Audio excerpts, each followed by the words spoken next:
Well, what if I told you that a new space company is actually competing with SpaceX? Well, with actually I mean that with their last launch of the New Glenn, yes, I'm talking about Blue Origin, with the launch of the New Glenn, they actually demonstrated to have a technology and know-how comparable to the company by Elon Musk. Well, this time Jeff Bezos, and with the images that he directly updated on his media channels. Well, we know and we have assisted also live of an amazing booster landing and an amazing mission with an actual payload that demonstrated that now Blue Origin is going to play serious to the new space game.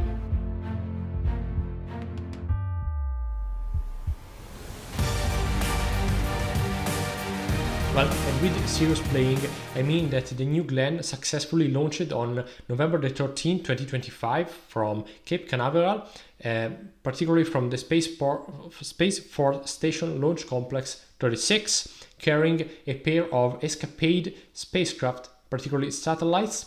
And I mean, Escapade is not, well, a dummy mission, is an actual NASA mission who trusted the Blue Origin as a company, and particularly not as a company, but specifically with their new toy, I mean the New Glenn rocket, which, at ready is second launch, demonstrated to be reliable enough to, inject into orbit two spacecraft, which will orbit Earth very initially, then will orbit the Sun, then will pass again around our planet to exploit a gravitational pull towards the red planet Mars. Well, this is an actual space mission with two spacecraft, two satellites, and this is not the focus of today's talk. We're going to talk about the first stage, the booster, which landed successfully on the offshore, large named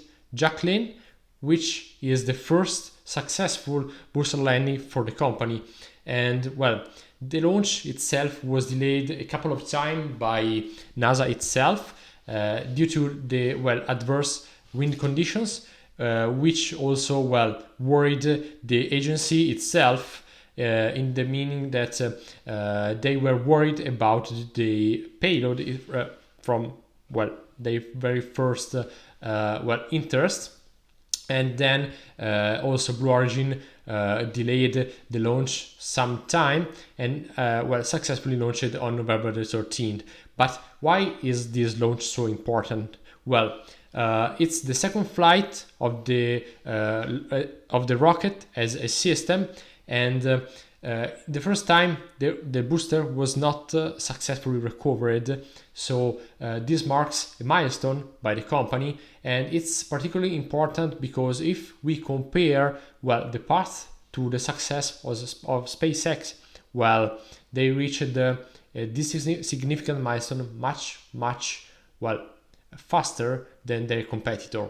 For sure, it's some years later, so probably their technological development is comparable for sure, but they demonstrated to be capable of and to having the know-how that's required for these kind of space missions. So what about the rocket itself? Some physical dimensions. It's about 98 meters tall and is comparable almost to the centimeter to the SLS by NASA, Space Launch System. So it's also comparable when in the terms of payload capability. It can be configured to be launched for payloads destined to LEO, low Earth orbit. And by the way, this is the new name of Amazon LEO, which was before named Amazon Kuiper, the constellation by the company of Jeff Bezos.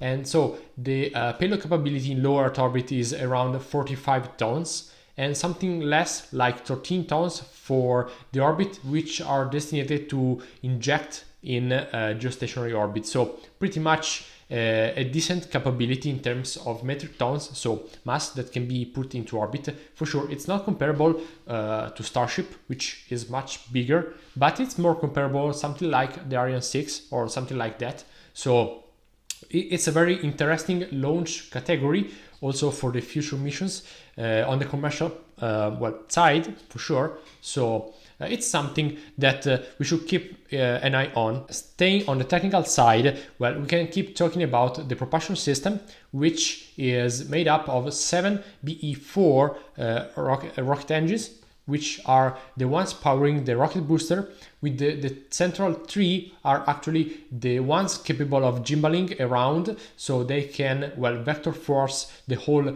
rocket booster. So together with the fins and the strakes are capable of directing successfully, as they demonstrated, the rocket booster itself landed on the offshore ship, so named Jacklyn, as I said. So this is the first thing. Then we have some others, particularly we have 2 BE3U, which are the liquid hydrogen and liquid oxygen engines, which are optimized for the vacuum. So these are the two kind of engines mounted on the different stages of the rocket. But what's important to be said is the fact that not only they demonstrated their capability of landing back a booster down on a stable, well, support as a ship, well, not so stable, so also a plus on this, but also SpaceX demonstrated this. Well, what's important is that the company didn't disclose the cost of development of such a platform, but disclosed the fact that they are planning to reuse the rocket booster up to 25 times. Then we don't really know what will happen next on a specific, let's say, model of booster. Probably, well, it's becoming less and less reliable, and the factors can be more than one. One is, let's say, the deterioration of the engine, in particular of the throat of the engine, just to give an example, but also the cooling system can deteriorate and things like that. But this is not the point of today's video. We are going to release a more technical video studying the technical aspects of the rocket itself. So stay tuned, and by the way, subscribe and visit also our website for the technical articles that we are releasing very frequently, more times per week. So let's talk about the key numbers and the highlights of the mission profile. The launch time was something like 3:55 p.m. EST on November 13, 2025, and the location is something like 600 kilometers in the Atlantic Ocean for the landing of the booster. So super safe location for sure. The height of the booster, as said, is around 98 meters, and there are 7 BE4 engines for the booster and 2 BE3U for the upper stage. And let's talk about for a little about the engines. Something that we have seen, again, it's not comparable really to Starship. It's more of a super heavy configuration, something like that, in terms of payload capabilities and thrust generated and things like that. So we shouldn't compare the New Glenn with Starship, but more of a Falcon 9, Falcon heavy configuration of rocket, something like that. So let's stay on this. Well, the point is that all the 7 engines fired 100% of the thrust for about 22 seconds, and then throttled down for a landing board sequence when they re-entered. We have seen that SpaceX with the Falcon 9, with the Falcon Heavy, so the Falcon rockets, and also the Super Heavy booster encountered some issues in igniting all the engines simultaneously, but they were like 33 engines, so probably with bigger numbers they will experience some issues, but we have seen that 100% reliability and reignition capability has been achieved. So they have also developed and done some intensive testing in the days before the launch, so that's not a big surprise. They were expecting something like that. Focusing more on the mission profile, max Q, so the point of maximum dynamic pressure, was achieved as something like T plus 135 seconds, 1 minute and 35 seconds.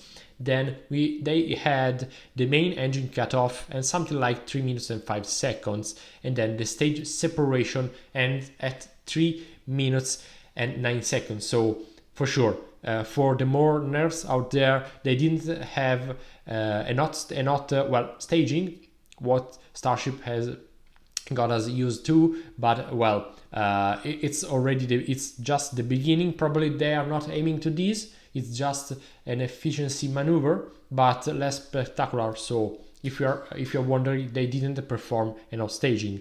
Then, well, the second stage ignited at something like 3 minutes and 17 seconds. Then the fairing jettison at something like 3 minutes and 50 seconds. Then the re-entry burn occurred at 6 minutes 48 seconds, and the landing burn occurred at 8 minutes and 27 seconds, and touched down like 30 seconds later with a spectacular maneuver which is worth our talk for a couple of minutes. Well, the landing burn was performed as expected, all the engines lit up for sure, but what's, well, the icing on the cake is the fact that they didn't aim to the offshore directly above, so they didn't land vertically on that, but well, as the Blue Origin said, so it's their words, but well, by looking at the live and also some other videos also by Jeff Bezos, well, it really seemed intentional. What they did is landing a little aside of the ship in order to establish, let's say, a safe landing, I mean a safe zone, a safe aiming point, which was not directly over the ship but a little aside, in the means that if something went wrong, well, they could abort the landing on the ship and safely, well, land in the water, so splash down technically. So this luckily didn't occur, so you can see the rocket just igniting, so reigniting the engines and aiming for a point a little decentered with respect to the ship, and then stabilize at a certain, well, altitude above the ship, something like 10 meters, something like that, by seeing the video and compare with the scale of the booster, and then moving, well, something like crabbing around and moving sideways over the ship, and then decelerating and touching down the ship. Well, this is, as said, well, a real icing on the cake for Blue Origin, which demonstrated, well, a superb state of the art about the control of the gimbaling of the rocket engines, because, well, then the speed is so low that the aerodynamic force in terms of dynamic authority on the rocket itself, well, cannot be achieved through aerodynamic forces, so the strakes and the fins. You have to do all your homework, well, with the rockets. So some people out there perform some calculation, and by the telemetry, which is not officially released by Blue Origin, say that at some points the rocket itself, well, experienced something like 8 Gs of deceleration, which is huge.